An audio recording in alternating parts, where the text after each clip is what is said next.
தாய் வீடு மார்ச் 2026. மொழியின் அரசியல். தனிச்சிங்கள சட்டத்தின் 70 ஆண்டுகள். எழுதியவர் தேனா ஞாலசீத்தி மீனிலங்கோ. வாசிப்பவர் ஆனந்தராணி பாலேந்திரா. அறிமுக குறிப்புகள். 1956ஆம் ஆண்டு அதிகாரப்பூர்வ மொழி சட்டம் சிங்களம் மட்டும் இயற்றப்பட்டு 70 ஆண்டுகள் கடந்துவிட்டன. இது பொதுவாக தனிச்சிங்களம் சட்டம் என்று அழைக்கப்படுகிறது. இலங்கையின் நவீன வரலாற்றில் சில சட்டங்கள் நாட்டின் அரசியல் கற்பனை, சமூக உறவுகள், நிறுவனங்களின் இயங்கியல் ஆகியவற்றில் நீடித்த செல்வாக்கை செலுத்தியுள்ளன. ஒரு ஜனநாயக சீர்திருத்தமாக நிறைவேற்றப்பட்டு காலனித்துவ நீக்கச் செயலாக நியாயப்படுத்தப்பட்டு அதன் ஆதரவாளர்களால் கலாசார விடுதலையாக கொண்டாடப்பட்டாலும் இந்த சட்டமானது விலக்கப்படுதல், சமூக அரசியல் முறிவு, பன்மைத்துவ சகவாழ்வின் மெதுவான சிதைவு ஆகியவற்றையே குறிக்கிறது. அதன் விளைவுகள் மொழி கொள்கைக்கு அப்பாற்பட்டவை. குடியுரிமை, கல்வி, வேலைவாய்ப்பு, அரசியல் அமைப்பு வடிவமைப்பு, அரசியல் அணிதிரட்டல் ஆகிய அனைத்திலும் இது செல்வாக்கு செலுத்தியது. இறுதியில் இது வன்முறையையும் போரையும் கூட வடிவமைத்தது என்றால் மிகையல்ல. இருப்பினும் சிங்களம் மட்டும் சட்டம் பெரும்பாலும் தேர்ந்தெடுக்கப்பட்ட முறையில் நினைவில் வைக்கப்படுகிறது. இது அடிக்கடி பயன்படுத்தப்படுகிறது, ஆனால் சமமற்ற முறையில் ஆராயப்படுகிறது. உணர்ச்சி வசப்பட்டு பாதுகாக்கப்படுகிறது, ஆனால் எச்சரிக்கையுடன் விசாரிக்கப்படுகிறது. பின்னோக்கி புலம்பப்படுகிறது, ஆனால் அரிதாகவே முழுமையாக எதிர்கொள்ளப்படுகிறது. பொது உரையாடல் பெருமைக்கும் வருத்தத்துக்கும் இடையில், நியாயப்படுத்துதலுக்கும் மறுப்புக்கும் இடையில் நீடித்த கணக்கீடு இல்லாமல் ஊசலாடுகிறது. இது தொடர்பான கல்வி புல ஆய்வுகள் கணிசமானவை என்றாலும் நாடாளுமன்றம் சட்டம் இயற்றிய ஒரு தருணம் ஒரு முழு காலனித்துவ அரசை எவ்வாறு மறுகட்டமைத்தது என்பதற்கான விரிவான நீண்ட பார்வையை வழங்க அவை தவறிவிட்டன. அதற்கு பதிலாக பெரும்பாலும் துண்டு துண்டாக சமூகங்கள் அல்லது கொள்கை களங்களில் கவனம் செலுத்தியுள்ளன. அந்த இடைவெளியை நிவர்த்தி செய்யும் முயற்சியே இத்தொடர். இச்சட்டம் கொண்டுவரப்பட்ட 70வது ஆண்டில் இத்தொடர் வெளிவருகிறது. இவ்வகையான ஆண்டு நிறைவு நினைவுகள் கடந்த காலத்தை புனிதப்படுத்துவதால் அல்ல, மாறாக அவை மீள்பார்வைக்கான அழைப்பாக இருப்பதால் முக்கியமானவை. உணர்ச்சிகள் குளிர்ச்சி அடையவும், கட்டுக்கதைகள் கடினமடையவும், விளைவுகள் தலைமுறைகள் முழுவதும் தெரியவும் 70 ஆண்டுகள் போதுமான காலப்பகுதியாகும். பொறுப்பு பரவுவதற்கும் இது போதுமானது. உறுதியான தேர்வுகளுக்கு பதிலாக தவிர்க்க முடியாத தற்காலிக தீர்வுகளும் அதற்கான வரலாற்று தேவையும் ஏன் எழுந்தது என்பதையும் நோக்கியாக வேண்டும். இந்த தற்காலிக பார்வையானது ஆபத்தையும் வாய்ப்பையும் உருவாக்குகிறது. ஆனால் இலங்கை விடயத்தில் இது வாய்ப்புக்கு பதிலாக ஆபத்தையே விளைவித்தது. அநீதியை பாரம்பரியமாக இயல்பாக்க முடியும் என்பதை இது செய்து காட்டியது. சிங்களம் மற்றும் சட்டம் வெறுமனே ஒரு கொள்கை விவாதம் அல்ல, இது ஒரு கட்டமைப்பு நினைவகம். இலங்கையர்கள் ஜனநாயகம், தேசியவாதம், சிறுபான்மை உரிமைகள் மற்றும் அரசின் அர்த்தத்தை விளக்கும் ஒரு முக்கிய புள்ளி. அதன் மரபு அரசியலமைப்பு நூல்கள் அல்லது அதிகாரப்பூர்வ மொழி கொள்கைகளில் மட்டுமல்ல, அதிகாரத்துவத்துடனான அன்றாட சந்திப்புகளிலும், கல்வி சமத்துவமின்மையின் வடிவங்களிலும், தொழிலாளர் சந்தைகளிலும், கலாசார உற்பத்தியிலும், சமூகங்களுக்கிடையே நீடித்த அவநம்பிக்கையிலும் உள்ளது. முக்கியமாக இந்த அமைப்பு இத்தொடரின் முக்கிய வாதத்தை பிரதிபலிக்கிறது.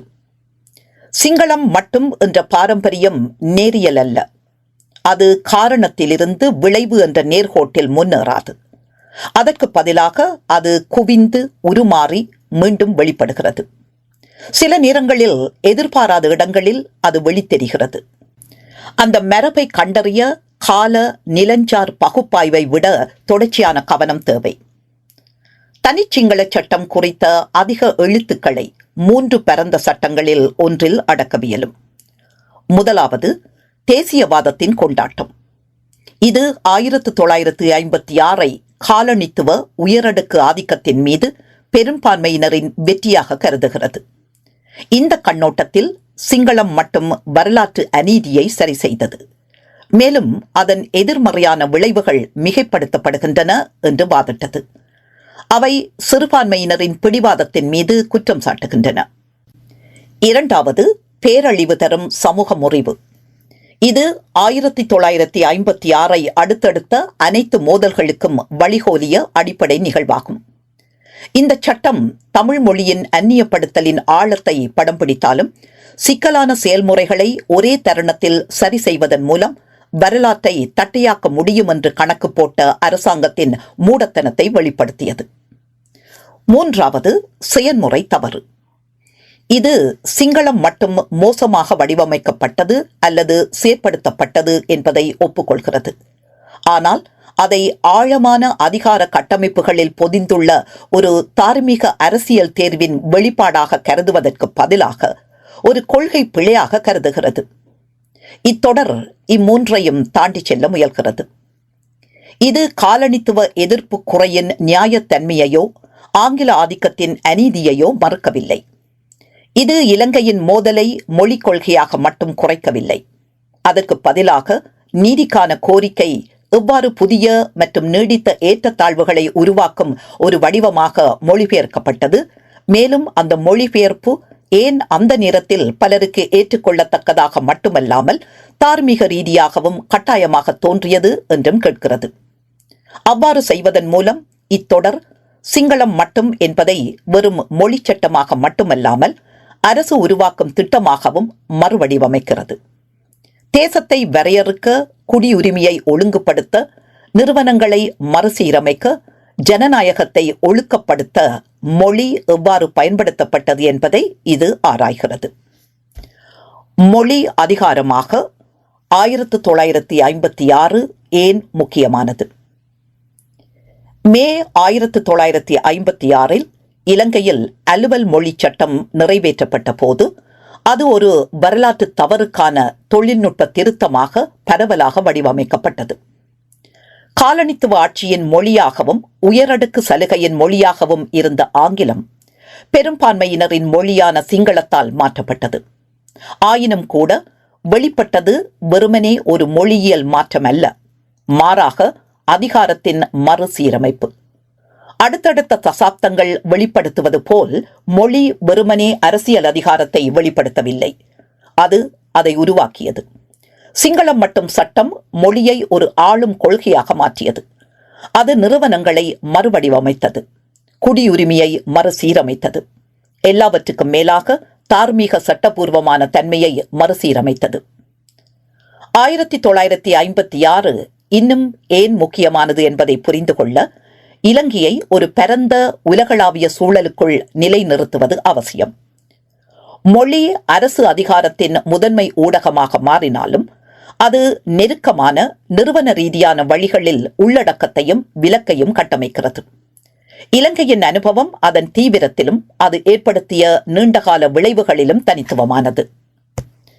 1956 பிறகு இலங்கையில் அணுகலின் அமைதியான கட்டமைப்பாக மொழி செயற்பட்டது. சிங்களம் மற்றும் மொழியின் மிக ஆழமான விளைவுகள் ஒட்டுமொத்தமாகவும் அன்றாட வாழ்விலும் பிரதிபலித்தன. அரசு சேவையை பொறுத்தவரையில் நுழைவுத் தேர்வுகள், பதவி உயர்வுகள், உள்கடித போக்குவரத்து ஆகியவை சிங்கள மொழியிலேயே பெரும்பாலும் நிகழ்ந்தன. அரச சேவையில் பணியாற்ற சிங்கள புலமை தேவைப்பட்டது. சிங்கள மொழி பேசுவோர் ஒரு தீர்க்கமான நன்மையை பெற்றனர். அதே நேரத்தில் தமிழ் மொழி பேசுவோர், அவர்களில் பலர் முன்பு ஆங்கிலம் மூலம் சிங்களவர்களுடன் சமமாக போட்டியிட்டனர், தாங்கள் கட்டமைப்பு ரீதியாக பின்தங்கியதாக கண்டறிந்தனர். நீதித்துறை மற்றொரு உதாரணத்தை வழங்குகிறது. நீதிமன்ற நடவடிக்கைகள், தீர்ப்புகள், சட்ட ஆவணங்கள் சிங்களத்திற்கு மாற்றப்பட்டன. பெரும்பாலான வழக்குரைஞர்கள் தமிழ் மொழி பேசுபவர்களாக இருந்த பகுதிகளில் கூட இது நிகழ்ந்தது. மொழிபெயர்ப்பு விதிகள் கோட்பாட்டில் இருந்த போதிலும் அவை நடைமுறையில் சமமற்ற முறையில் செயல்படுத்தப்பட்டன. தாமதங்கள், தவறான புரிதல்கள், நடைமுறை ஏற்றத்தாழ்வுகள் அடிக்கடி நிகழ்ந்து இயல்பாக்கமடைந்தன. கல்வி இந்த விளைவுகளை பெரிதாக்கியது. ஒருமொழி பாடசாலை கல்வி மொழியியல் பிரிவினையை ஆழப்படுத்தியது. சிங்கள மொழி மாணவர்கள் அரசு வேலை வாய்ப்புகளை அணுகும் வாய்ப்பை பெற்றனர். தமிழ் மொழி மாணவர்கள் அதிகளவில் உச்ச வரம்புகளை எதிர்கொண்டனர். காலப்போக்கில் இந்த கல்வி பாதைகள் வேறுபட்ட தொழிலாளர் சந்தைகளாக மாற்றப்பட்டன. ஒன்று அரசு அதிகாரத்துடன் இணைந்தது, மற்றொன்று பெருமளவில் ஓரங்கட்டப்பட்டது அல்லது வேறு இடங்களில் வாய்ப்பு தேட வேண்டிய கட்டாயம் ஏற்பட்டது. இவை தற்செயலான விளைவுகள் அல்ல. அரசியல் கோட்பாட்டாளர் மைக்கேல் மான் அரசு அதிகாரத்தை உள்கட்டமைப்பு என்று பிரபலமாக விவரித்தார். அதாவது அன்றாட நிர்வாகத்தின் மூலம் சமூகத்தில் ஊடுருவும் திறன். அந்த ஊடுருவலின் மிகவும் சக்தி வாய்ந்த கருவிகளில் ஒன்று மொழி. இலங்கையில் சிங்களம் மட்டும் அரசின் உள்கட்டமைப்பு சக்தியை ஒரு மொழியியல் சமூகத்தை நோக்கி மறுசீரமைத்தது. தனிச்சிங்கள சட்டம் குறிப்பாக முக்கியத்துவம் வாய்ந்ததாக மாறுவது என்னவென்றால் அது ஜனநாயக ரீதியாக இயற்றப்பட்டது. இங்குதான் இலங்கை பல காலனித்துவ அல்லது சர்வாதிகார மொழி திணிப்புகளிலிருந்து கூர்மையாக வேறுபடுகிறது. இந்த சட்டம் மக்களின் விருப்பமாக நியாயப்படுத்தப்பட்டது. இது சர்வசன வாக்குரிமை மூலம் வெளிப்படுத்தப்பட்டது. SWRD பண்டாரநாயக்கா மீண்டும் மீண்டும் வாதிட்டது போல் மக்களால் தேர்ந்தெடுக்கப்பட்ட அரசாங்கம் மக்களின் மொழியை பேச வேண்டும். இந்த சிந்தனையும் தர்க்கமும் மகத்தான தார்மீக சக்தியை கொண்டிருந்தது. இது எண்ணிக்கையிலான பெரும்பான்மையை நெறிமுறை முன்னுரிமையாக மாற்றியது. மொழி சீர்திருத்தம் இனி ஒரு கொள்கை தேர்வாக இருக்கவில்லை, அது ஜனநாயக நீதியின் வெளிப்பாடாக மாறியது. எனவே சிறுபான்மை எதிர்ப்பை ஒரு நியாயமான கவலையாக அல்ல, மாறாக மக்கள் இறையாண்மைக்கு எதிரான எதிர்ப்பாக வடிவமைக்க முடிந்தது. அரசியல் தத்துவஞானி ஹனா அரண்ட் மிகவும் தீவிரமான புரட்சியாளர், புரட்சிக்கு அடுத்த நாள் பழமைவாதியாக மாறுவார் என்று கணித்தபோது இந்த ஆபத்தை பற்றி எச்சரித்தார். இலங்கையில் 1956 புரட்சி விரைவாக மரபு வழியாக மாறியது. சிங்களம் ஜனநாயகத்துக்கு ஒத்ததாக மாறியது. கருத்து வேறுபாடு சந்தேகத்திற்குரியதாக மாறியது. இந்த இயக்கவியல் இலங்கைக்கு மட்டும் உரியதல்ல. இந்தியாவில் இந்தி தேசிய மொழியாக இருப்பது குறித்த சுதந்திரத்திற்கு பிந்திய விவாதம் இதே போன்ற பாதையையே பின்பற்றியது. இந்தி பெரும்பான்மையினரின் மொழியாகவும் காலனித்துவ எதிர்ப்பு நம்பகத்தன்மையுடனும் ஊக்குவிக்கப்பட்டது. இருப்பினும் இந்தி பேசாத பகுதிகளில் இருந்து, குறிப்பாக தமிழ்நாட்டிலிருந்து எதிர்ப்பு கடுமையாக இருந்தது. இருப்பினும் இலங்கையை போலல்லாமல் இந்தியா இறுதியில் ஒரு மொழி திணிப்பிலிருந்து பின்வாங்கியது. ஆங்கிலத்தை ஒரு துணை அலுவல் மொழியாக தக்க வைத்துக் கொண்டது. இந்த விடயத்தில் இந்தியா தந்த பாடம் வெளிப்படையானது. மொழியியல் இணக்கமில்லாத ஜனநாயகம் தேசிய சிதைவை நோக்கி நகர்த்தி நாட்டையே ஆபத்தில் ஆழ்த்தும். ஆனால் துரதிர்ஷ்டவசமாக இலங்கை எதிர்ப்பாதையை எடுத்தது. சிங்களம் மட்டுமென்ற கொள்கை ஜனநாயக தேர்வாக நியாயப்படுத்தப்பட்டு பின்பற்றப்பட்டது. மொழி சட்டங்கள் நிர்வாகத்தை மட்டும் ஒழுங்குபடுத்துவதில்லை, அவை தேசத்தையே கற்பனை செய்கின்றன. சிங்களம் மட்டும் சட்டம் இலங்கையை மொழியியல் ரீதியாக சிங்கள அரசியலாக மறுவரையறை செய்தது. தமிழையும் பிற மொழிகளையும் இரண்டாம் நிலைக்கு தள்ளி அவை சகிப்புத்தன்மை கொண்டவையாக இருக்க கட்டாயப்படுத்தப்பட்டன. இந்த செயல் எவ்வளவு சக்தி வாய்ந்ததாக இருக்க முடியும் என்பதை ஒப்பிட்டு அனுபவம் வலுப்படுத்துகிறது. பிரான்சில் பிரெஞ்சு குடியரசின் ஒரே மொழியாக பிரெஞ்சு மொழி உயர்த்தப்பட்டது. அது தேசத்தை கட்டியெழுப்புவதற்கு மையமாக இருந்தது. பிராந்திய மொழிகள் பிரெட்டன், ஆக்சிடன், கோசிகன் ஒற்றுமையின் பேரில் தீவிரமாக அடக்கப்பட்டன. மொழியியல் ஒருமைப்பாடு எவ்வாறு ஒரு வலுவான மையப்படுத்தப்பட்ட அரசை உருவாக்க முடியும், ஆனால் நீடித்த கலாசார அந்நியப்படுத்தலையும் உருவாக்க முடியும் என்பதை பிரான்சின் கதை காட்டுகிறது. கனடாவில் இதற்கு நேர்மாறாக மொழியியல் இரட்டைவாதம் இறுதியில் அரசியல் அமைப்பு சட்டமாக்கப்பட்டது.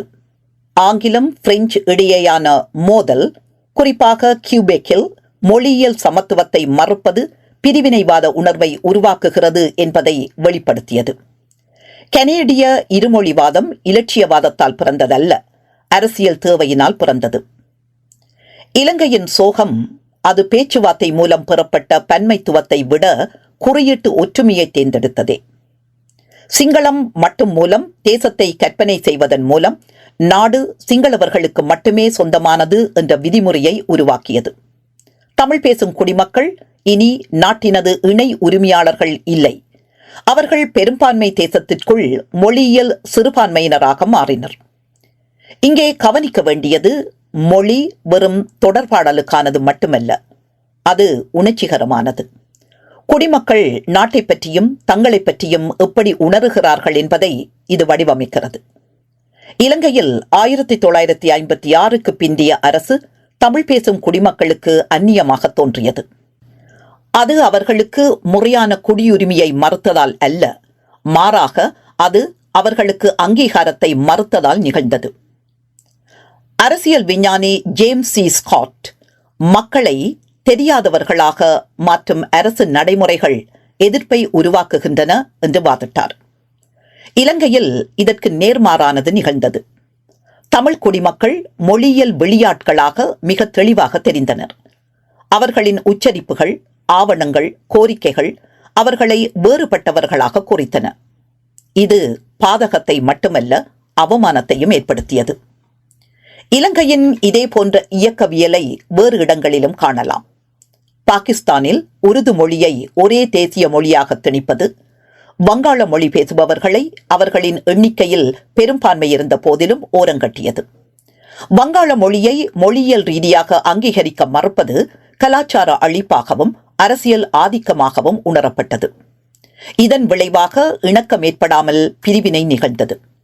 1971 வங்காளதேசம் பிறந்தது. ஆனால் இலங்கையின் மோதல் அதே பாதையில் செல்லவில்லை. ஆனால் தர்க்கம் ஒத்ததாக இருந்தது. மொழி விலக்கு அரசியல் அமைப்பு தீர்வுகள் மீதான நம்பிக்கையை அரித்தது. அரசு உங்கள் பேச்சை கேட்க முடியாத போது அரசின் மீதான நம்பிக்கையினம் அதிகரிக்கிறது. 1956 தனிச்சிங்கள சட்டம் வெறுமனே நாட்டின் சட்டக்கோவையின் ஒரு பகுதியாகவோ ஒரு அத்தியாயமாகவோ மட்டும் இருக்கவில்லை. அது ஒரு கட்டமைப்பாக உருவெடுத்தது. இதனாலேயே பிற நாடுகளிலிருந்து இலங்கையை வேறுபடுத்துவது தனிச்சிங்கள சட்டம் இயற்றப்பட்டது மட்டுமல்ல, அதன் தர்க்கம் கட்டமைப்பு ரீதியாக மாறியதுமாகும். பின்னர் தமிழ்மொழி அரசியலமைப்பு ரீதியாக அங்கீகரிக்கப்பட்ட போதும் செயற்படுத்தல் தாமதமானதோடு அது முழுமையானதாகவும் இருக்கவில்லை. அதிகாரத்துவ ரீதியாக செயலற்ற தன்மை, அரசியல் எதிர்ப்பு, தார்மீக தயக்கம் ஆகியவை சிங்களம் நடைமுறையில் ஆதிக்கம் செலுத்துவதை உறுதி செய்தன. மொழி சீர்திருத்தம் அரசியல் திருத்தத்தின் பகுதியாகவோ குறியீடாகவோ இருந்த பிற நாடுகளில் நிகழ்ந்தவைகளோடு இதை ஒப்பிட முடியும். தென்னாப்பிரிக்காவில் 11 அதிகாரப்பூர்வ மொழிகளின் நிறுவரிக்கு பிந்திய அரசியல் அமைப்பு அங்கீகாரம் தானாகவே ஆங்கில ஆதிக்கத்தை அகற்றவில்லை. இருப்பினும் இலங்கையைப் போலல்லாமல் தென்னாப்பிரிக்கா பன்மொழிவாதத்தை ஒரு சலுகையாக அல்ல, ஒரு தார்மீக உறுதிப்பாடாக வடிவமைத்தது. வேறுபாடு சட்டத்தில் மட்டுமல்ல, அரசியல் விருப்பத்திலும் உள்ளதென்பதை இது காட்டியது. மொழி சமத்துவத்துடனான இலங்கையின் தொடர்ச்சியான போராட்டம் 1956 ஒரு மூடிய அத்தியாயம் அல்ல, நிறுவன அடித்தளங்களின் பிரதிபலிப்புகளை மறுவடிவமைத்த ஒரு தருணம் அது. மொழியானது உரிமையின் அடையாளமாக மாறியவுடன் இதிலிருந்து பின்வாங்குவது அரசியல் ரீதியாக அதிக விலை கொடுக்க வேண்டியதொன்றானது. 70 ஆண்டுகளுக்கு பிறகு இலங்கை 1956 முன்னேற வேண்டுமா என்று கேட்க தூண்டுகிறது. ஏனெனில் அவ்வாறு நிகழவில்லை என்பதையே வரலாறு காட்டி நிற்கிறது. முன்னேறுவதாயின் குறிப்பாக ஒரு விடயத்தை நினைவில் கொள்வது முக்கியமானது. மொழியியல் மாற்றீடு மூலம் மட்டுமே நீதியை அடைய முடியாது என்பதை ஒப்புக்கொள்வது அவசியம். தத்துவ ஞானி சார்ல்ஸ் டெய்லர் குறிப்பிடுவது போல, அங்கீகாரம் நீதியாக இருப்பதற்கு பரஸ்பரமாக இருக்க வேண்டும். ஒரு அடையாளத்தை அங்கீகரிக்கும் அதே வேளையில் மற்றொரு அடையாளத்தை குறைக்கும் ஒரு மொழிக் கொள்கை வரலாற்று அநீதியை தீர்க்காது. அது அதை மறு பகிர்வு செய்கிறது. இலங்கையின் அனுபவம் அதன் எல்லைகளுக்கு அப்பால் பேசுகிறது. இது உலகளாவிய காலனித்துவத்திற்கு பிந்திய சங்கடத்தை விளக்குகிறது. விலக்குரிமையை ஜனநாயகப்படுத்தாமல் அரசை ஜனநாயகப்படுத்துவது எப்படி? சுருக்கமாக சொல்வதாயின், ஆதிக்கத்தை ஒழுக்கப்படுத்தாமல் அதிகாரத்தை எவ்வாறு ஜனநாயகப்படுத்துவது? இதனால்தான் 1956 இன்னும் முக்கியமானது. பெரும்பான்மையினருக்கான மொழியியல் நீதியின் அடிப்படையில் கட்டமைக்கப்பட்ட ஒரு ஜனநாயக அரசு அனைவருக்கும் சமத்துவத்தையும் கண்ணியத்தையும் நிலைநிறுத்த முடியுமா? தனிச்சிங்கள சட்டம் சீர்திருத்தமா, சிதைவா, ஜனநாயக புரட்சியா? சில காலனித்துவத்திற்கு பிந்திய சீர்திருத்தங்கள், தனிச்சிங்கள சட்டம் போன்றவை அவற்றின் அர்த்தத்தில் நீடித்த கருத்து வேறுபாட்டை உருவாக்கியுள்ளன. இது காலனித்துவ நீக்க சீர்திருத்தத்தின் அவசியமான செயலா? ஒரு பலவீனமான பெண்மைத்துவ சமூகத்தை உடைத்த பேரழிவுகரமான முறிவா? அல்லது பெரும்பான்மை ஆட்சியின் உண்மையான சக்தியையும் ஆபத்தையும் வெளிப்படுத்திய ஒரு ஜனநாயக புரட்சியா? இந்த மூன்று வேறுபட்ட முரண்படும் விளக்கங்கள் தற்செயலானது அல்ல. சட்டம் உண்மையிலேயே மூன்று பரிமாணங்களையும் உள்ளடக்கியது. மேலும் துல்லியமாக இந்த ஒருங்கிணைப்பு தான் அதன் ஆரம்ப ஈர்ப்பையும் அதன் நீண்ட பிற்கால வாழ்க்கையையும் விளக்குகிறது. சிங்களம் மட்டும் ஏன் தொடர்ந்து முக்கியமானது என்பதை புரிந்து கொள்ள இலங்கையில் இந்த மூன்று விளக்கங்களும் ஒரே நேரத்தில் எவ்வாறு செயற்பட்டன என்பதையும், ஜனநாயகம், நீதி, தேசியம் என்பன குறித்த கதையாடல்களை மையப்படுத்திய வாகனமாக மொழி மாறிய போது இதே போன்ற இயக்கவியல் வேறு இடங்களில் எவ்வாறு வெளிப்பட்டது என்பதையும் ஆராய வேண்டியது அவசியம். சீர்திருத்தவாத கண்ணோட்டத்தில் சிங்களம் மட்டும் என்பது பரவலாக ஒப்புக்கொள்ளப்பட்ட அநீதிக்கான ஒரு பிரதிபலிப்பாகும். நாட்டு மக்களின் சனத்தொகையில் 10% குறைவான மக்கள் மட்டுமே செயல்பாட்டு தேர்ச்சியை கொண்ட ஆங்கில மொழியின் தொடர்ச்சியான ஆதிக்கம் சிங்கள பெரும்பான்மை சமூகத்திற்கு எரிச்சலையும் கோபத்தையும் ஏற்படுத்தின. சுதந்திரத்திற்கு பிறகு முதல் தசாப்தத்தில் அரசு நிறுவனங்கள் தொடர்ந்து பெரும்பாலும் ஆங்கிலத்தில் செயற்பட்டன. நாடாளுமன்ற விவாதம், நீதித்துறை நடவடிக்கைகள், மூத்த நிர்வாகம், பல்கலைக்கழக கல்வி ஆகியவை சிங்களம் பேசும் கிராமப்புற பெரும்பான்மையினருக்கு அணுக முடியாததாகவே இருந்தன. இது உருவாக்கிய குறை உணர்வு நன்கு ஆவணப்படுத்தப்பட்டுள்ளது. கிராமப்புற பாடசாலை ஆசிரியர்கள் தங்கள் மாணவர்கள் தேர்வுகளில் தேர்ச்சி பெறலாம், ஆனால் இன்னும் அரசாங்க வேலையில் இருந்து தடுக்கப்படுகிறார்கள் என்று குறை கூறினர். அரசு அதிகாரிகளை எதிர்கொள்ளும் விவசாயிகள் பெரும்பாலும் அடிப்படை நடைமுறைகளை மொழிபெயர்க்க இடைத்தரகர்களை கோர வேண்டிய நிலை இருந்தது. 1950களின் முற்பகுதியில் ஒரு சிங்கள விவசாய தலைவர் ஒரு நாடாளுமன்ற உறுப்பினரிடம் கூறியது போல், நாங்கள் சுதந்திரத்திற்கு வாக்களித்தோம், ஆனால் அரசாங்கம் இன்னும் வெள்ளையர்களின் மொழியை பேசுகிறது. இது குறித்து S J. Tambiah Sri Lanka ethnic fratricide and the dismantling of democracy என்ற தனது நூலில் விரிவாக பேசுகிறார். இந்த கோணத்திலிருந்து பார்த்தால் தனிச்சிங்கள சட்டம் தேசிய மொழிக்கு அதிகாரம் அளிப்பதை நோக்கமாக கொண்ட பிற காலனித்துவத்திற்கு பிந்திய மொழி சீர்திருத்தங்களை ஒத்திருந்தது.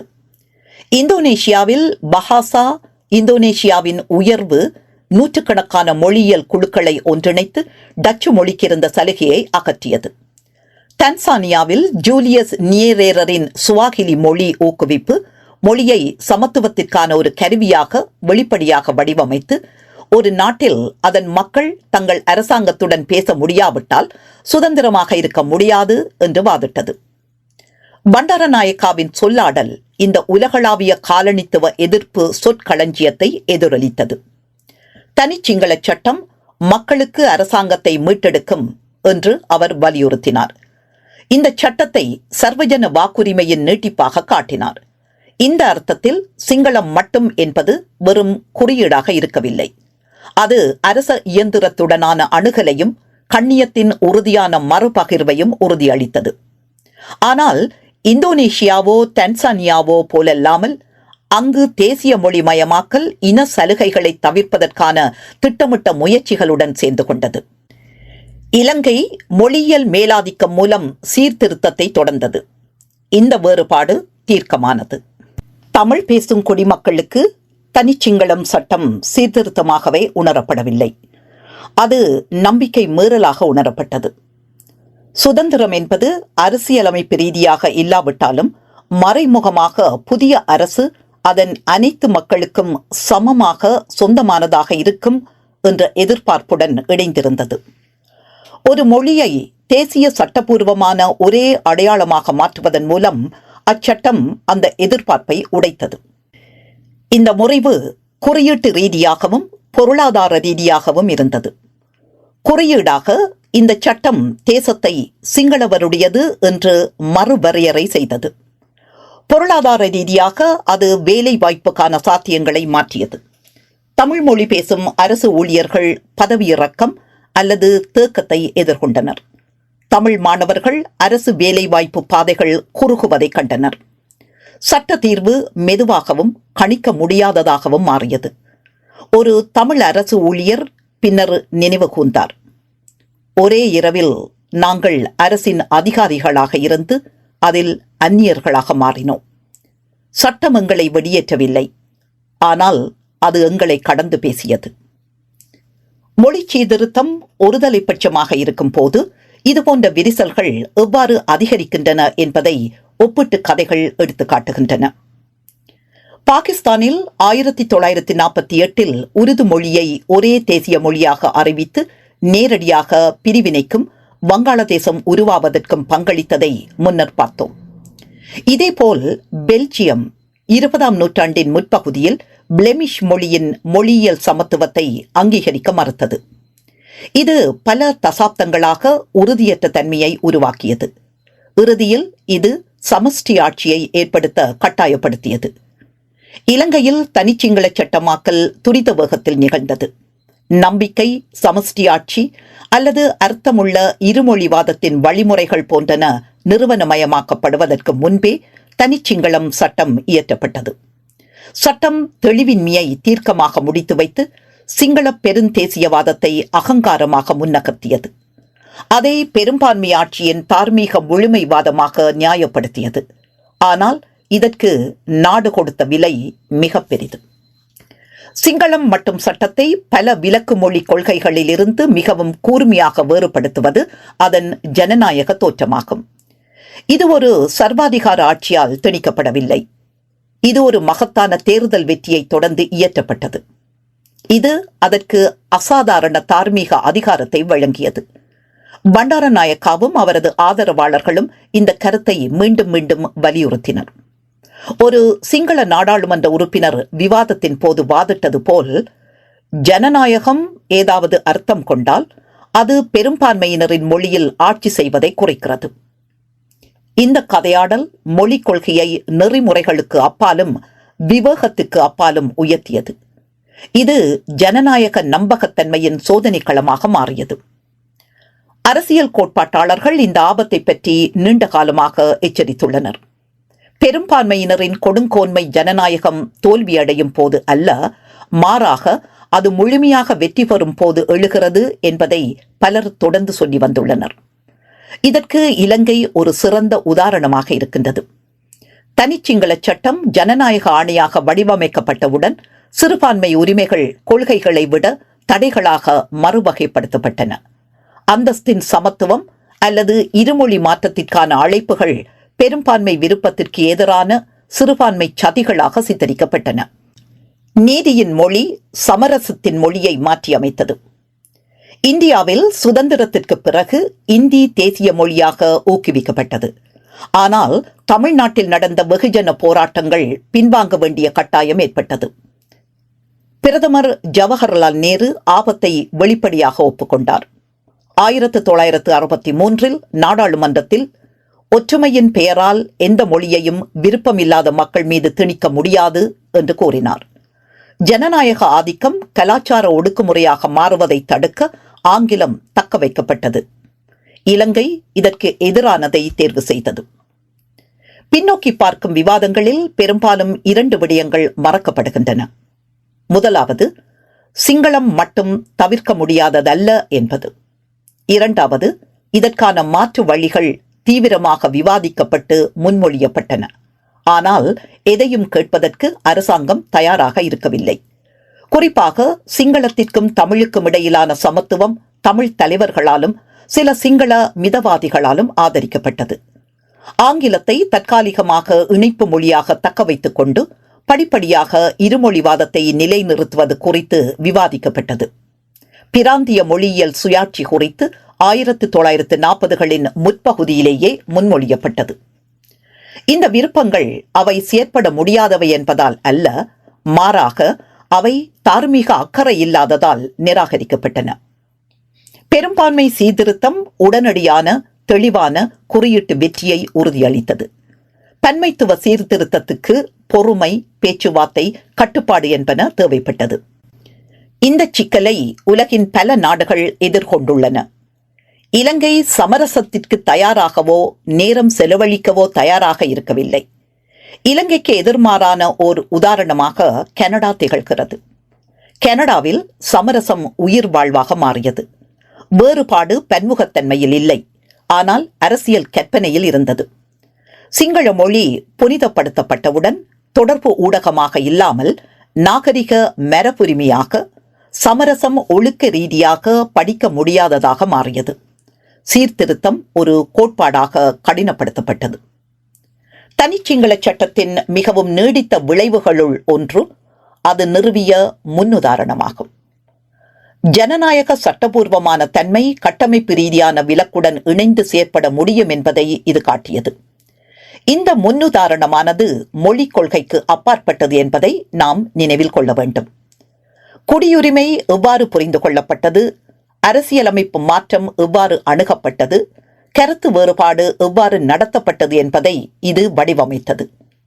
அதிகாரம் தார்மீகமயமாக்கப்பட்ட, சமத்துவமின்மை வரலாற்று திருத்தமாக நியாயப்படுத்தப்பட்ட ஒரு ஆட்சி பாணியை இது இயல்பாக்கியது. இந்த அர்த்தத்தில் தனிச்சிங்களம் என்பது வெறுமனே ஒரு மோசமான சட்டமோ குறைபாடுள்ள சீர்திருத்தமோ அல்ல. இது காலனித்துவத்திற்கு பிந்திய அரசு உருவாக்கத்தின் ஓர் அடித்தளச் செயலாகும். பெரும்பான்மையினரின் குறைகள் பன்மைத்துவ நீதியை மீறக்கூடும் என்பதை இது குடிமக்களுக்கும் நிறுவனங்களுக்கும் கற்பித்தது. தத்துவஞானி ஏசாயா பெர்லின் எச்சரித்தபடி, ஓநாய்களுக்கான சுதந்திரம் பெரும்பாலும் ஆடுகளுக்கு மரணத்தை குறிக்கிறது. இலங்கையில் பெரும்பான்மையினருக்கான மொழியியல் சுதந்திரம் என்பது சிறுபான்மையினருக்கு பாதுகாப்பின்மையை குறிக்கிறது. இது நீதி பின்பற்றப்பட்டதால் நிகழவில்லை, ஆனால் அது பன்மைத்துவம் இல்லாமல் பின்பற்றப்பட்டதால் நிகழ்ந்தது. தனிச்சிங்கள சட்டம் சீர்திருத்தமா, சிதைவா அல்லது ஜனநாயக புரட்சியா என்பது பற்றிய விவாதம் வெறும் கல்வி சார்ந்தது அல்ல. இலங்கை பொறுப்புணர்வை எவ்வாறு புரிந்து கொள்கிறது என்பதை இது வடிவமைக்கிறது. படிநிலையை நிறுவனமயமாக்கல், கண்ணியத்தை பாதுகாக்கும் மாற்றுகளில் தனிச்சிங்கள சட்டம் ஒரு தெரிவாக இருந்தது.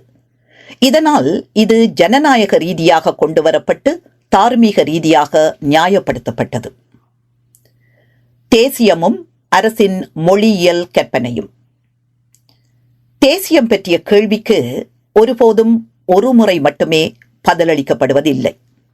அரசியல் அமைப்புகள், கொள்கைகள், சின்னங்கள், பாடசாலை பாடத்திட்டங்கள், நிர்வாக பழக்க வழக்கங்கள், அரசுடனான அன்றாட தொடர்புகள் மூலம் இது மீண்டும் மீண்டும் பதிலளிக்கப்படுகிறது.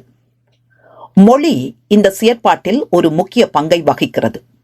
ஏனெனில் அது தேசத்தை மட்டும் பிரதிநிதித்துவப்படுத்துவதில்லை. ஒரு நாடு ஒரு மொழியை தேர்ந்தெடுக்கும் போது அது அதன் மக்களை பார்க்கும் வழியையும் தன்னை பற்றி கூறும் வழியையும் தேர்வு செய்கிறது. இலங்கையில் 1956 ஆண்டின் தனிச்சிங்கள சட்டம் மொழியின் இந்த செயற்திறன் சக்தி மிகவும் தீர்க்கமாக படிகமாக்கப்பட்ட தருணமாகும். இந்த சட்டம் சிங்களத்தை அதிகாரப்பூர்வ மொழியாக மட்டும் குறிப்பிடவில்லை.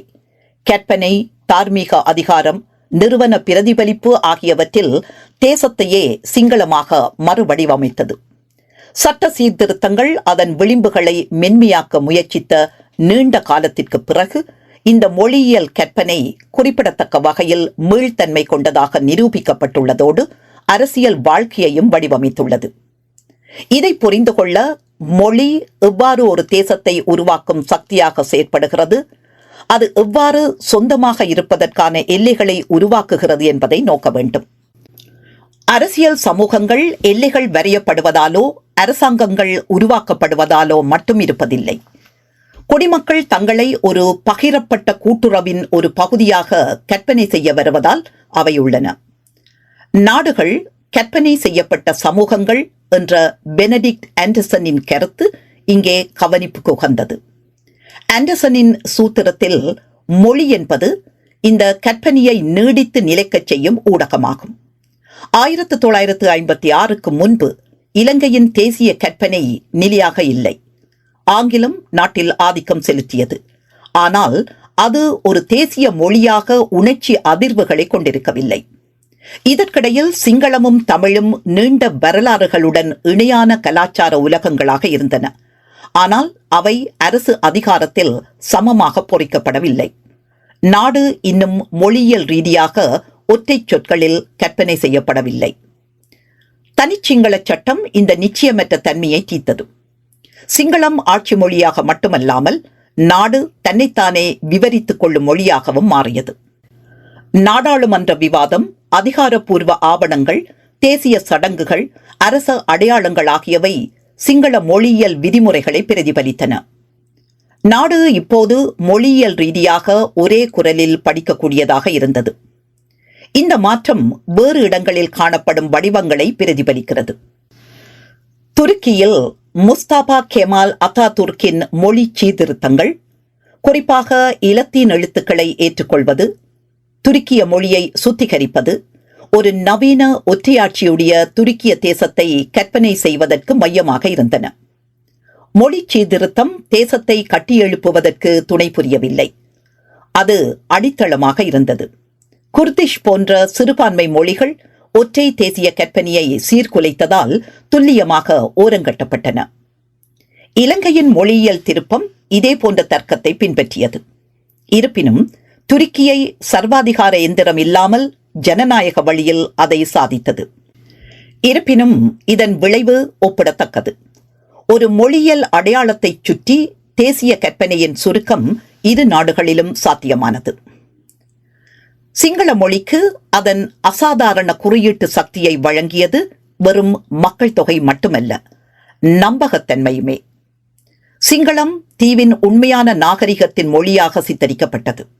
புத்த மதம், அரசாட்சி, புனிதம் என்பன ஒன்றோடொன்று நெருக்கமாக இணைக்கப்பட்டுள்ளது. இந்த விவரிப்பு சிங்களத்திற்கு அதன் தொடர்பு செயற்பாட்டுக்கு அப்பாலான தார்மீக ஆழத்தை அளித்தது. நிறுவனமயமாக்கப்பட்டவுடன் இந்த விவரிப்பு ஒரு தார்மீக படிநிலையை உருவாக்கியது. சிங்கள மொழி பேசுபவர்கள் நாட்டின் இயற்கையான வாரிசுகளாக கற்பனை செய்யப்பட்டனர். தமிழ் பேசுபவர்கள் வந்தேறிகளாக நிலைநிறுத்தப்பட்டனர். இந்த படிநிலை அரிதாகவே வெளிப்படையாக கூறப்பட்டது. ஆனால் அது சக்தி வாய்ந்த முறையில் மறைமுகமாக இருந்தது. 1950களின் பிற்பகுதியில் ஒரு சிங்கள தேசியவாத அறிவு ஜீவி எழுதியது போல, ஒரு நாடு அதன் சொந்த குரலில் பேச வேண்டும். இலங்கையை பொறுத்தவரை அந்த குரல் சிங்களமாக மட்டுமே இருக்க முடியும். இதன் உட்பொருள் தெளிவாக இருந்தது. மற்ற குரல்கள் மதிக்கப்பட்டாலும் கூட அவை இரண்டாம் நிலையையே உடையன. இந்த நிலைப்பாட்டுடன் ஒப்பிடக்கூடிய படிநிலைகளை இஸ்ரேலில் காணலாம். அங்கு யூத இறையாண்மையை குறைக்க ஹீப்ரு ஒரு தேசிய மொழியாக மீண்டும் உயிர்ப்பிக்கப்பட்டது. அரபு பின்னர் முறையாக அங்கீகரிக்கப்பட்டாலும் ஹீப்ரு தேசிய நம்பகத்தன்மையின் மொழியாக தன் முதன்மை இடத்தை தக்க வைத்துக் கொண்டது. இஸ்ரேலின் பாலஸ்தீன குடிமக்கள் சட்டப்பூர்வமாக சேர்க்கப்பட்டிருந்தாலும் பெரும்பாலும் அரசு அவர்களுடன் அவர்களுக்கு விளங்கும் மொழியில் பேசுவதில்லை. இலங்கையின் அனுபவம் இந்த இயக்கவியலுக்கு இணையானது. தமிழ் மொழிக்கு அங்கீகாரம் வந்தபோது இணை அடித்தளமாக இல்லாமல் சலுகையாக வடிவமைக்கப்பட்டது. அரசின் மொழியியல் கற்பனை சிங்களத்தை மையமாக கொண்டிருந்தது. இலங்கையின் மொழி அரசியலுக்கு அடிப்படையாக ஒரு முக்கியமான கருத்தியல் சறுக்கல் உள்ளது. தேசியம், ஒரு கலாசார வரலாற்று சமூகம், அரசு அந்தஸ்துடன் ஒரு அரசியல் சட்ட ஒழுங்கு இணைத்தல் இங்கு நிகழ்ந்தது. சிங்களம் சிங்கள தேசத்தின் மொழியாக மட்டுமல்லாமல் இலங்கை அரசின் மொழியாகவும் ஒட்டுமொத்த இலங்கை நாட்டின் மொழியாகவும் கருதப்பட்டது. இந்த கலவை மாற்று கற்பனைகளுக்கான வாய்ப்பை முன்கூட்டியே மூடியது. சமத்துவம் அல்லது சமஷ்டிக்காக வாதிட்ட தமிழ் தலைவர்கள் வெறுமனே கொள்கையை எதிர்க்கவில்லை. அவர்கள் தேசம் என்ன என்பது பற்றிய ஆதிக்க கற்பனையை சவால் செய்தனர். கலாச்சார ஒருமைப்பாட்டை கருதும் ஒரு கட்டமைப்பிற்குள் அவர்களின் கூற்றுகள் படிக்க முடியாததாக தோன்றின. இந்த இயக்கவியல் பல காலனித்துவத்திற்கு பிந்திய சூழல்களில் மீண்டும் மீண்டும் நிகழ்ந்துள்ளது. இலங்கையில் தமிழ் மொழியின் சமத்துவத்தை நிராகரிப்பது பாகிஸ்தான் வங்காள மொழி சமத்துவத்தை நிராகரித்த அதே தர்க்கத்தை பின்பற்றியது. இரண்டு சந்தர்ப்பங்களிலும் ஒற்றுமைக்கு ஒற்றை மொழியியல் சின்னம் தேவை என்று அரச உயரடுக்கினர் வலியுறுத்தினர். இரண்டு சந்தர்ப்பங்களிலும் கருத்து வேறுபாடு விசுவாசமின்மையாக வடிவமைக்கப்பட்டது. உருது மட்டுமே பாகிஸ்தானின் தேசிய மொழியாக இருக்க முடியும் என்ற முகமது அலி ஜின்னாவின் அறிவிப்பு இந்த சறுக்கலை எடுத்து காட்டுகிறது. வங்காள மொழி பேசுபவர்கள் அரசை நிராகரிக்கவில்லை. அதன் மூலம் திணிக்கப்பட்ட ஒரு தனித்துவமான கலாசார கற்பனையை அவர்கள் நிராகரித்தனர். இலங்கையின் தமிழ் தலைவர்கள் இதே போன்ற வாதத்தை முன்வைத்தனர். ஆனால் வங்காளம் போன்ற செல்வாக்கு இவர்களுக்கு இருக்கவில்லை. தேசியம் சட்டத்தால் மட்டும் நிலைநிறுத்தப்படவில்லை, அது தாக்கத்தால் நிலைநிறுத்தப்படுகிறது. 1956க்கு பிறகு சிங்கள மொழி பேசுபவர்கள் அதிகளவில் அரசை பழக்கமான மொழியியல் வடிவத்தில் சந்தித்தனர். பொது அலுவலகங்கள், அதிகாரப்பூர்வ விழாக்கள், தேசிய ஊடகங்கள் அவர்களின் அன்றாட பேச்சை பிரதிபலித்தன. இது ஒரு உரிமை உணர்வையும் ஆறுதலையும் உருவாக்கியது. அரசு தமக்கு அருகாமையில் இருப்பதாக அவர்கள் உணர்ந்தார்கள். தமிழ் பேசுபவர்களுக்கு இதற்கு நேர்மாறானது நிகழ்ந்தது. சட்ட உரிமைகள் இருந்த இடங்களிலும் கூட மொழியியல் தூரம் உணர்ச்சி ரீதியான அந்நியப்படுத்தலை உருவாக்கியது. அதிகாரத்துவத்துடனான தொடர்புகளுக்கு பெரும்பாலும் மொழிபெயர்ப்பு, பொறுமை அல்லது சுய தணிக்கை தேவைப்பட்டது. காலப்போக்கில் இதை ஒரு தமிழ் கல்வியாளர் நெருக்கமில்லாத குடியுரிமை என்று விவரித்தார்.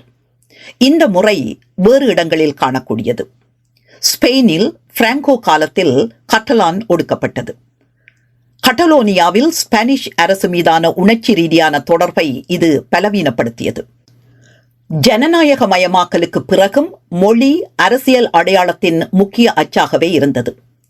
இது சட்டப்பூர்வ விலக்கை விட உணர்ச்சி ரீதியான அந்நியப்படுத்தல் நீடித்தது என்பதை நிரூபித்தது. இலங்கையில் இந்த அந்நியப்படுத்தல் அரசியல் ரீதியாக வெளிப்பட பல தசாப்தங்களானது. ஆனால் அதன் வேர்கள் அதிகாரத்துடனான அன்றாட மொழியியல் சந்திப்புகளில் உள்ளன. இலங்கை அனுபவத்தின் மிக முக்கியமான பாடங்களில் ஒன்று மொழியியல் கற்பனை சட்டத்தை விட நீண்டது என்பதாகும். பிந்திய தசாப்தங்களில் தமிழுக்கான அரசியல் அமைப்பு அங்கீகாரம் கிடைத்த போதும் அரசு தன்னை எப்படி கற்பனை செய்து கொண்டதோ அவ்வாறே தொடர்ந்தது. அரசியல் அமைப்பு அங்கீகாரம் எதையும் தானாகவே மாற்றவில்லை. நிர்வாக நடைமுறை, ஆட்சேர்ப்பு முறைகள், நிறுவன கலாச்சாரம் ஆகியவை சிங்களத்திற்கு தொடர்ந்து சலுகை அளித்தன. இது இலங்கைக்கு மட்டும் உரியதல்ல. தென்னாப்பிரிக்காவில் 11 அதிகாரப்பூர்வ மொழிகளின் அங்கீகாரம் ஆங்கிலத்தை அதிகாரத்தின் ஆதிக்க மொழியாக இடம்பெயர செய்யவில்லை. இருப்பினும் தென்னாப்பிரிக்கா ஒரு முக்கியமான விஷயத்தில் வேறுபடுகிறது. பன்மொழி என்பதை தயக்கத்துடன் சமரசம் செய்வதற்கு பதிலாக தார்மீக விருப்பமாக வடிவமைத்தது. மொழி சமத்துவமின்மையை ஒரு பிரச்சனையாக ஒப்புக்கொண்டது. இலங்கையின் சிரமம் 1956 உருவாக்கப்பட்ட தார்மீக மூடலில் உள்ளது. சிங்கள மொழியியல் முதன்மையானது வளர்ந்து வரும் பன்மைத்துவத்தில் ஒரு கட்டமாக வடிவமைக்கப்படவில்லை. மாறாக வரலாற்று நிறைவேற்றமாக வடிவமைக்கப்பட்டது. அந்த வழியில் வடிவமைக்கப்பட்டவுடன் அதை திருத்துவது அரசியல் ரீதியாக இயலாததாக மாறியது. இந்த வரலாற்றிலிருந்து பெறக்கூடிய மிக முக்கியமான பாடம், மொழியியல் தேசியம் என்பது விதியல்ல. அது அரசியல் லாபங்களாலும் தார்மீக கற்பனையாலும் வடிவமைக்கப்பட்ட ஒரு தெரிவாகும். சுவிட்சர்லாந்து போன்ற நாடுகள் மொழியியல் பன்மைத்துவம் தேசியத்தை அரிப்பதற்கு பதிலாக அதன் கட்டமைப்பாக இருக்க முடியும் என்பதை நிரூபிக்கின்றன. சுவிட்சர்லாந்தின் பன்மொழிவாதம் தற்செயலானது அல்ல. அது எந்த ஒரு தனிக்குழுவின் ஆதிக்கத்தையும் தடுக்க வேண்டுமென்றே நிறுவனமயமாக்கப்பட்டது. இங்கே கவனிக்க வேண்டியது யாதெனில், இலங்கை மாற்றுகள் கிடைக்காததால் அல்ல, மாறாக அவை பெரும்பான்மை உறுதியால் தார்மீக ரீதியாக மறைக்கப்பட்டதால் 1956 வேறுபட்ட தேர்வை செய்தது. காலனித்துவத்திற்கு பிந்திய திறந்த தன்மை மிகவும் அவசியமான தருணத்தில் சிங்களம் மற்றும் சட்டம் கற்பனைக்கான இடத்தை மூடியது. 1956 உருவாக்கப்பட்ட மொழியியல் கற்பனை இலங்கையின் அரசியல் பிரதிபலிப்பை தொடர்ந்து வடிவமைத்து வருகிறது. நடைமுறை தீர்வுகள் இருந்தாலும் கூட மொழி சீர்திருத்தம் ஏன் சர்ச்சைக்குரியதாகவே உள்ளது என்பதை இது விளக்குகிறது. குறியீட்டுக்கு அப்பால் செல்ல மொழியியல் சமத்துவத்தால் ஏன் இயலாமல் உள்ளது என்பதை இது விளக்குகிறது. வெளிப்படையான தமிழ் மொழிக்கு விலக்கு இல்லாவிட்டாலும் கூட தமிழர்கள் மொழியியல் ரீதியாக ஏன் சமத்துவமற்றதாக உணர்கிறார்கள் என்பதை இது விளக்குகிறது. நாடுகள் வேறுபாட்டை நீக்குவதால் அல்ல, மாறாக அதனுடன் வாழ்வதற்கான வழிகளை கண்டுபிடிப்பதால் வெற்றிகரமாக இயங்குகின்றன. இலங்கையின் சோகம் என்னவென்றால், அது ஒருமைப்பாட்டின் மூலம் ஒற்றுமையை கற்பனை செய்து பின்னர் பல தசாப்தங்களாக விளைவுகளுடன் போராடி கொண்டிருக்கிறது. இந்த வரலாற்றை புரிந்து கொள்வதென்பது பழியை சுமத்துவது அல்ல, அது இழந்த சாத்தியக்கூறுகளை மீட்டெடுப்பது பற்றியது. தனிச்சிங்கள சட்டம் வெறுமனே ஒரு சட்டம் அல்ல, நாடு எதுவாக கற்பனை செய்யப்பட்டது என்பதற்கான அறிவிப்பாக இது இருந்தது. 70 ஆண்டுகளுக்கு பிறகும் கேள்வி அப்படியே உள்ளது. அந்த கற்பனையை குறுக்காமல் சிங்கள பௌத்த பெருந்தேசியவாதத்திற்கு அப்பால் விரிவுபடுத்த முடியுமா? அன்றாட அரசில் சொந்தமும் விலக்கும். தேசியம் என்பது சின்னங்கள், அரசியல் அமைப்புகளின் மட்டத்தில் கற்பனை செய்யப்பட்டால், சொந்தமாக உணர்தல் என்பது அன்றாட வாழ்க்கையின் மட்டத்தில் உருவாக்கப்படுகிறது அல்லது மறுக்கப்படுகிறது. குடிமக்கள் முதன்மையாக பிரமாண்டமான அரசியல் தருணங்கள் மூலம் அரசை எதிர்கொள்வதில்லை, மாறாக சாதாரண தொடர்புகள் மூலம். ஒரு மேசையின் குறுக்கே ஒப்படைக்கப்பட்ட படிவம், ஒரு சுவரில் ஒட்டப்பட்ட அறிவிப்பு, ஒரு தபால் மூலம் வழங்கப்படும் கடிதம் எதிர்கொள்கிறார்கள். இந்த சாதாரண சந்திப்புகளில் தான் அரசின் அதிகாரம் உறுதியாக தெரிகிறது. மொழி இந்த உறுதியான தன்மையை உணர்த்தும் ஊடகமாகும். தனிச்சிங்கள சட்டம் இலங்கையில் இந்த அன்றாட சந்திப்புகளை மெதுவாக, ஒட்டுமொத்தமாக, ஆழமான வழிகளில் மறுகட்டமைத்தது. இது அன்றாட வாழ்வில் நாட்டுக்குரியோரின் ஆட்சி என்று அழைக்கப்படக்கூடிய ஒன்றை உருவாக்கியது. அதில் மொழியியல் சரளமானது, கண்ணியம், அணுகல் மற்றும் நம்பிக்கையுடன் இணைந்தது. அதே நேரத்தில் மொழியியல் வேறுபாடு, தயக்கம், சார்பு, பாதிப்பு ஆகியவற்றை உருவாக்கியது. இந்த ஆட்சி செயற்பட வெளிப்படையான விரோதம் தேவையில்லை, அது அமைதியாக செயற்பட்டது.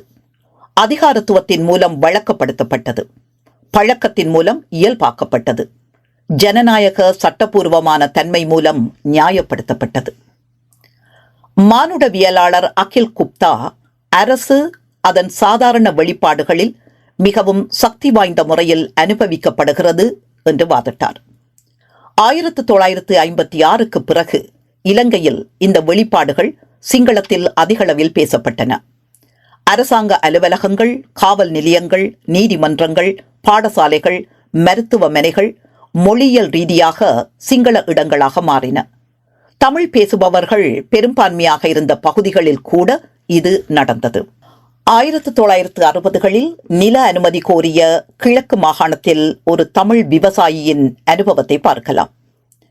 விண்ணப்ப படிவம் சிங்களத்தில் இருந்தது. எழுதுவினைஞர் சிங்களத்தில் பேசினார். அதிகாரப்பூர்வ அறிவிப்புகள் சிங்களத்தில் இருந்தன. மொழிபெயர்ப்பு கிடைப்பதென்பது நிறுவன உத்தரவாதத்தை விட தனிப்பட்ட நல்லெண்ணத்தை சார்ந்ததாகவே இருந்தது.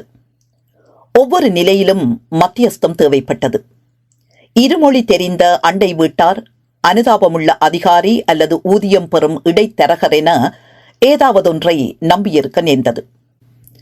விவசாயியின் உரிமைகள் கோட்பாட்டில் அப்படியே இருந்தன, ஆனால் நடைமுறையில் பலவீனமாக இருந்தன. இத்தகைய அனுபவங்கள் விதிவிலக்கானவை அல்ல. அதிகாரத்துவம் வழக்கத்தில் செழித்து வளர்கிறது. சிங்களம் நிர்வாகத்தின் இயல்பு மொழியாக மாறியவுடன் சமத்துவமின்மை தானாகவே மீண்டும் உருவாக்கப்பட்டது. ஆட்சேர்ப்பு தேர்வுகள் சிங்கள புலமையை ஆதரித்தன. பயிற்சி கையேடுகள் சிங்களத்தில் எழுதப்பட்டன. அரசு அலுவலகங்களில் உள் குறிப்புகள் சிங்களத்தில் விநியோகிக்கப்பட்டன. பதவி உயர்வு, நேர்காணல்கள் என்பவற்றுக்கு சிங்களம் சரளமாக தெரிந்திருக்க வேண்டும் என்று கருதப்பட்டது. முக்கியமாக இந்த நடைமுறைகள் அரிதாகவே பாரபட்சமானதாக வடிவமைக்கப்பட்டுள்ளன. அவை நடைமுறை, திறமையானவை அல்லது இயற்கையானவை என்று விவரிக்கப்பட்டன. மொழி புலமை வரலாற்று ரீதியாக ஏற்றப்பட்ட அளவுகோலாக கருதப்படுவதற்கு பதிலாக ஒரு நடுநிலை தேவையாக கருதப்பட்டது. இந்த இயல்பாக்கம் வேறு இடங்களில் காணப்படும் வடிவங்களை பிரதிபலிக்கிறது. பெல்ஜியத்தில் முறையான சமத்துவம் இருந்த போதிலும் நிர்வாகத்தில் பிரெஞ்சு ஆதிக்கம் பிளெமிஷ் மொழி பேசுபவர்களை நீண்ட காலமாக ஓரங்கட்டியது. டச்சுக்காரர்கள் சமத்துவத்தை பெறுவதற்கு பல தசாப்தங்களாக தொடர்ச்சியாக எதிர்ப்பு தெரிவித்து இறுதியில் அதை சாத்தியமாக்க அரசியலமைப்பு சீர்திருத்தம் தேவைப்பட்டது. இங்கு கவனிப்புக்குரிய முக்கிய வேறுபாடு அங்கீகாரம் பெறுதலாகும். பெல்ஜியத்தில் மொழியியல் சமத்துவமின்மை இறுதியில் கட்டமைப்பு அநீதியாக ஒப்புக்கொள்ளப்பட்டது. இலங்கையில் இதற்கு நேர்மாறாக மொழியியல் சமத்துவமின்மை அரிதாகவே அவ்வாறு பெயரிடப்பட்டது. சீர்திருத்தத்தின் தவிர்க்க முடியாத விளைவாக இது நியாயப்படுத்தப்பட்டது. தமிழ் குடிமக்கள் தகவமைத்துக் கொள்வார்கள் என்று எதிர்பார்க்கப்பட்டது. இருப்பினும் தகவமைப்பு ஒருபோதும் நடுநிலையானது அல்ல. இது ஏற்கனவே ஒடுக்கப்பட்டோர் மீது சரி செய்தலின் சுமையை மாற்றுகிறது. ஓய்வு பெற்ற தமிழ் அரசு ஊழியர் ஒருவர் இந்த மாற்றத்தை சுருக்கமாக விவரித்தார். நாங்கள் ஒரே இரவில் எங்கள் வேலைகளை இழக்கவில்லை. எங்கள் எதிர்காலத்தை மெதுமெதுவாக இழந்தோம். தனி சிங்கள சட்டத்திற்கு பிறகு போலீஸ் திணைக்களம் சிங்களத்தில் அதிகளவில் இயங்குகிறது. தமிழ் பேசும் பகுதிகளில் கூட அதுவே நடக்கிறது. தமிழ் குடிமக்கள் குற்றங்களை புகார் அளிப்பது அல்லது குற்றச்சாட்டுகளுக்கு பதிலளிப்பது பெரும்பாலும் அவர்கள் கட்டளையிடாத மொழியில் நிகழ்கிறது. அறிக்கைகள் சிங்களத்தில் பதிவு செய்யப்பட்டன. ஒப்புதல் வாக்குமூலங்கள் மொழிபெயர்க்கப்பட்டன அல்லது தவறாக மொழிபெயர்க்கப்பட்டன. சட்ட ரீதியான பாதிப்பு அதிகரித்தது. குறிப்பாக ஏழைகளுக்கு இது பாரிய நெருக்கடியானது. இந்த இயக்கவியல் வேறு நாடுகளிலும் ஒற்றுமைகளை கொண்டுள்ளது. அமெரிக்காவில் மொழியியல் சிறுபான்மையினர், குறிப்பாக ஸ்பானிஷ் மொழி பேசுபவர்கள், முறையான சிவில் உரிமைகள் பாதுகாப்புகள் இருந்த போதிலும் மொழி தடைகள் காரணமாக காவல்துறையில் விகிதாசாரமற்ற பாதிப்பை எதிர்கொண்டுள்ளனர். சட்டத்துறைசார் நிறுவனங்களுடன் சரளமாக தொடர்பு கொள்ள இயலாமை, தவறான புரிதல், குற்ற அதிகரிப்பு, தவறான தடுப்பு காவல் ஆகியவற்றின் வாய்ப்பை அதிகரிக்கிறது என்று ஆய்வுகள் காட்டுகின்றன. இலங்கையில் மொழி வேறுபாடு இன சந்தேகத்துடன் குறுக்கிடுவதால் ஆபத்துகள் இன்னும் அதிகமாக இருந்தன. வகுப்புவாத பதற்றங்கள் வளர்ந்ததால் மொழியியல் வேறுபாடு குடிமக்களை அரசியல் ரீதியாக சந்தேகத்துக்குரியவர்களாக குறித்தது. மொழி எவ்வாறு அதிகாரத்தை உருவாக்குகிறது என்பதை சட்ட அமைப்பு மிக தெளிவாக விளக்குகிறது. நீதிமன்றங்கள் வெறும் சர்ச்சைகளை தீர்ப்பதில்லை, அவை அரசின் அதிகாரத்தை அடையாளப்படுத்துகின்றன. குடிமக்கள் சட்ட நடவடிக்கைகளை புரிந்து கொள்ள முடியாத போது நீதியின் சட்டபூர்வமான தன்மை அரிக்கப்படுகிறது. 1956க்கு பிறகு நீதிமன்றங்களில் சிங்களத்தை பயன்படுத்துவது அதிகரித்தமையானது தமிழ் வழக்குரைஞர்களிடையே பரவலான அந்நியப்படுத்தலை உருவாக்கியது. மொழிபெயர்ப்பு தாமதங்கள் பொதுவானவையாக இருந்தன.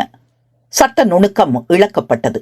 மொழிபெயர்ப்பாளர்களை சார்ந்திருப்பது இரகசியத்தன்மையையும் நீதிமன்றம் என்ற நிறுவனத்தையும் சமரசம் செய்தது.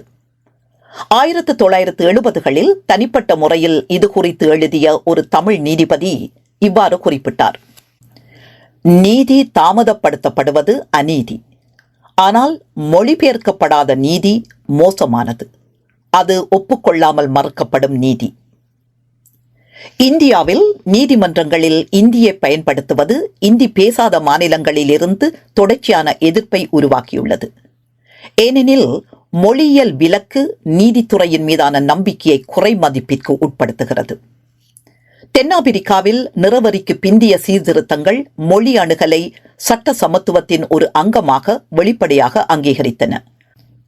அவை நிறவரி சகாப்த அநீதி மொழியியல் ஆதிக்கத்தின் மூலம் நீடித்தது என்பதை ஒப்புக்கொள்கின்றன. நீதியியல் மொழியியல் சமத்துவத்தை முன்னுரிமைப்படுத்த இலங்கை தவறியது. சட்டம் இனி நடுநிலையானது அல்ல என்ற கருத்து வளர பங்களித்தது. பாடசாலைகள் அன்றாட அரசின் மிகவும் சக்தி வாய்ந்த கருவிகளில் ஒன்றாகும். அவை பாடங்களை மட்டுமல்ல, சமூக எதிர்பார்ப்புகளையும் கற்பிக்கின்றன. எனவே கல்வியில் மொழிக் கொள்கை எதிர்கால குடிமக்கள் அதிகாரத்துடனான தங்கள் உறவை எவ்வாறு புரிந்து கொள்கிறார்கள் என்பதை வடிவமைக்கிறது. 1956க்கு பிறகு இலங்கையில் ஒருமொழி கல்வியின் விரிவாக்கம் இணையான மொழியியல் உலகங்களை வேரூன்றச் செய்தது. சிங்கள நடுத்தர பாடசாலைகள் அரசு வேலைவாய்ப்புக்கான வழிகளுடன் அதிகளவில் இணைந்தன. தமிழ் நடுத்தர பாடசாலைகள் குறிப்பாக உயரடுக்கு நகர்ப்புற மையங்களுக்கு வெளியே தங்கள் மாணவர்கள் அரசாங்க வேலைகளை பெறுவதில் பின்தங்கியிருப்பதை கண்டன. இந்த பிரிவு வேறு நாடுகளில் வெவ்வேறு வடிவங்களை பிரதிபலித்தது. மலேசியாவில் மலாய் நடுத்தர கல்வி அரசு ஆதரவுடன் தொடர்புடையது. அதே நேரத்தில் ஆங்கில நடுத்தர கல்வி அல்லது சீன நடுத்தர கல்வி தனியார் துறை இயக்கத்துடன் தொடர்புடையது. இதன் விளைவாக சமத்துவம் அல்ல, மாறாக அடுக்கு குடியுரிமை கிடைத்தது. இலங்கையில் மொழிக் கொள்கை மாணவர்களுக்கு ஆரம்பத்தில் எந்த அடையாளங்களுக்கு அரசு வெகுமதி அளிக்கிறது என்பதை கற்றுக் கொடுத்தது. காலப்போக்கில் இந்த பாடம் அபிலாஷைகளையும் விரக்தியையும் அரசியல் நனவையும் வடிவமைத்தது. ஒரு முன்னாள் தமிழ் மாணவர் இவ்வாறு நினைவு கூர்ந்தார். நாங்கள் அரசு கேட்ட அனைத்தையும் செய்தோம், கடினமாக படித்தோம், விதிகளை பின்பற்றினோம். ஆனால் விதிகள் மொழியை மாற்றிக்கொண்டே இருந்தன. சொந்தம் என்பது உரிமைகள் அணுகல் பற்றியது மட்டுமல்ல, அது உணர்ச்சி பூர்வமான அங்கீகாரத்தை பற்றியது. குடிமக்கள் தங்கள் சொந்த மொழியில் அரசு உரையாற்றுவதை உணரும் போது அவர்கள் உறுதிப்பாட்டை அனுபவிக்கிறார்கள். அவர்கள் அவ்வாறு செய்யாத போது, முறையான சேர்க்கை இருக்கும் போது கூட அவர்கள் தூரத்தை அனுபவிக்கிறார்கள். சிங்களம் மட்டும் என்பதற்கு பிறகு சிங்களம் பேசும் குடிமக்கள் அரசுடனான இடைவெளி குறைந்திருப்பதை அதிகளவில் உணர்ந்தார்கள். தமிழ் பேசும் குடிமக்கள் பெரும்பாலும் பார்க்கப்படாததாகவோ தவறாக புரிந்து கொள்ளப்பட்டதாகவோ அல்லது கண்ணுக்கு தெரியாததாகவோ இருப்பதாக உணர்ந்தனர். இந்த வேறுபாடு ஆழமாக முக்கியமானது. அரசியல் உளவியலாளர் ரோஜர்ஸ் புரூபேக்கர் அரசுகள் வற்புறுத்தலின் மூலம் மட்டுமல்ல, உணர்ச்சி ஒருங்கிணைப்பு மூலமும் தங்களை நிலைநிறுத்துகின்றன என்று குறிப்பிட்டார். உணர்ச்சி பிணைப்புகள் பலவீனமடையும் போது விசுவாசம் நிபந்தனைக்குட்பட்டதாகிறது. பெரிய அளவிலான அரசியல் வன்முறை அரிதாகவே திடீரென வெளிப்படுகிறது. அது திரட்டப்பட்ட அன்றாட விலக்கு அனுபவங்களிலிருந்து வளர்கிறது. இலங்கையில் மொழியியல் ஒதுக்கல் உடனடியாக போர்க்குணத்தை உருவாக்கவில்லை. அது ராஜினாமா, இடம்பெயர்வு, எதிர்ப்பு என வளர்ந்து இறுதியில் தீவிரமான நிலைப்பாடுகளை நோக்கி நகரச் செய்தது.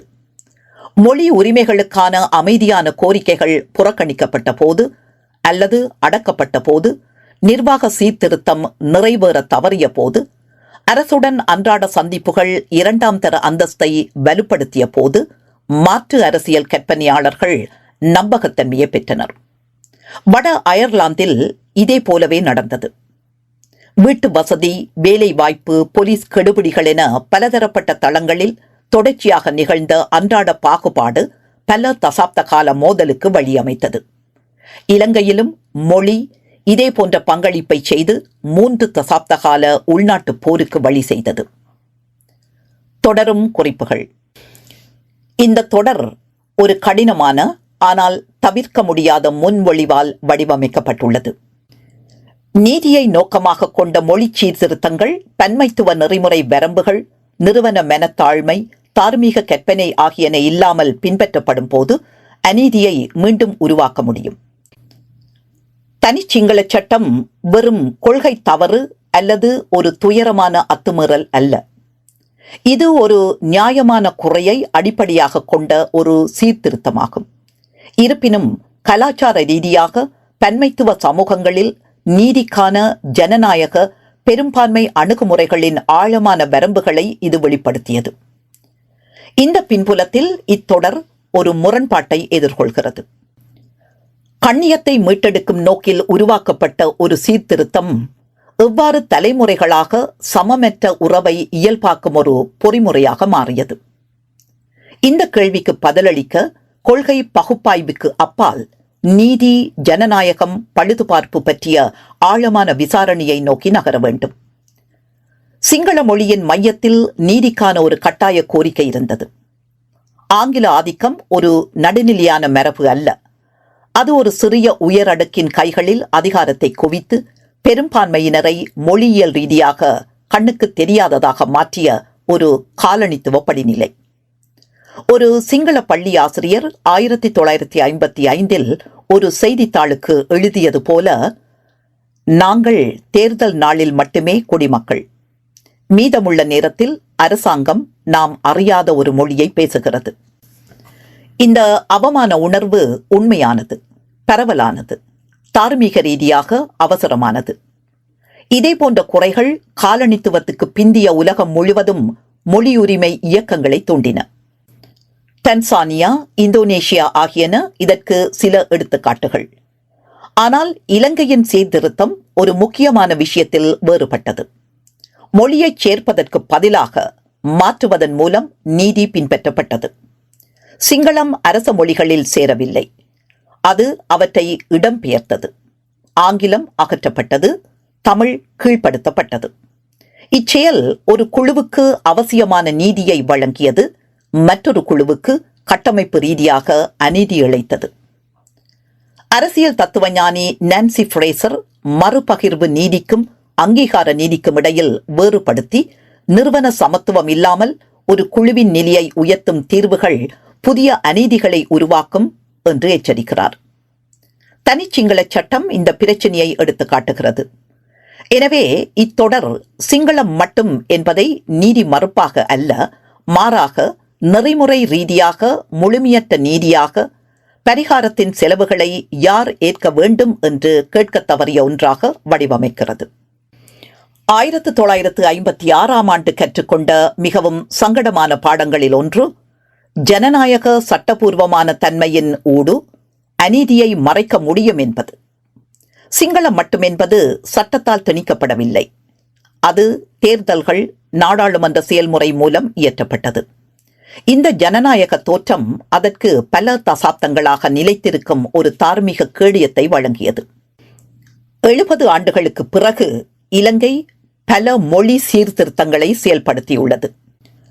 தமிழுக்கான அரசியலமைப்பு அங்கீகாரம், அதிகாரப்பூர்வ இருமொழி கொள்கைகள், பன்மைத்துவத்திற்கான குறியீட்டு உறுதிமொழிகள் என பலவற்றை கண்டுள்ளோம். ஆனாலும் அவநம்பிக்கை நீடிக்கிறது. ஏன்? தனிச்சிங்கள சட்டத்தின் அடித்தளத்திலேயே அதன் பின்னரான அனைத்து மொழி சீர்திருத்தங்களும் கொண்டுவரப்பட்டன. தனிச்சிங்கள சட்டத்தின் ஆழமான வரம்பு அரசையே மறுகற்பனை செய்ய தவறியது. மொழி சீர்திருத்தம் கொள்கையை மாற்றியது, ஆனால் தேசியத்தின் அடிப்படை கற்பனையை மாற்றவில்லை. அங்கீகாரம் என்பது சலுகையாக இருக்காமல் ஒருங்கிணைந்ததாக இருக்க வேண்டும் என்று அரசியல் தத்துவஞானி சார்ல்ஸ் டெய்லர் வாதிடுகிறார். ஒரு மேலாதிக்க கலாச்சார மையத்தை நிறுவிய பின்னரே சிறுபான்மையினரை அங்கீகரிக்கும் ஒரு அரசு உரிமைகளை நீட்டிக்கும் போது கூட அதிகார படிநிலையை மீண்டும் உருவாக்குகிறது. சிங்களம் மட்டும் என்ற பிரச்சினை செயற்படுத்தல் அல்லது நேரம் சார்ந்தது மட்டுமல்ல, கற்பனை சார்ந்தது. அரசு முதலில் சிங்களம், இரண்டாவது பன்மை என கற்பனை செய்தது. அடுத்தடுத்த அனைத்து சீர்திருத்தங்களும் அந்த வரிசை முறையால் கட்டுப்படுத்தப்பட்டன. மொழியியல் பன்முகத்தன்மையை மிகவும் வெற்றிகரமாக வழிநடத்திய நாடுகள் அரசையே மறுகற்பனை செய்வதன் மூலம் அவ்வாறு செய்தன. சுவிட்சர்லாந்து பன்மொழித்தன்மையை இடவசதியாக கருதவில்லை, அது அதை அடித்தளமாக கருதியது. கனடா இறுதியில் தன்னை இருமொழியாக மறுகற்பனை செய்தது. இலங்கை ஒருபோதும் அத்தகைய மறுகற்பனையை மேற்கொள்ளவில்லை. அனைத்து வகையான மொழி சீர்திருத்தங்களும் 1956 நிழலில் நிகழ்ந்தன. 70 ஆண்டுகளுக்கு பிறகு இலங்கையின் சவால் மொழிக் கொள்கையை செம்மைப்படுத்துவது மட்டுமல்ல, 1956 தார்மீக மரபை நேர்மையாக எதிர்கொள்வது. அது சரி செய்ய முயன்ற அநீதி உண்மையானது என்பதையும், அது உருவாக்கிய அநீதியும் அதற்கு சமமாக உண்மையானது என்பதையும் அங்கீகரிப்பது. நன்றி.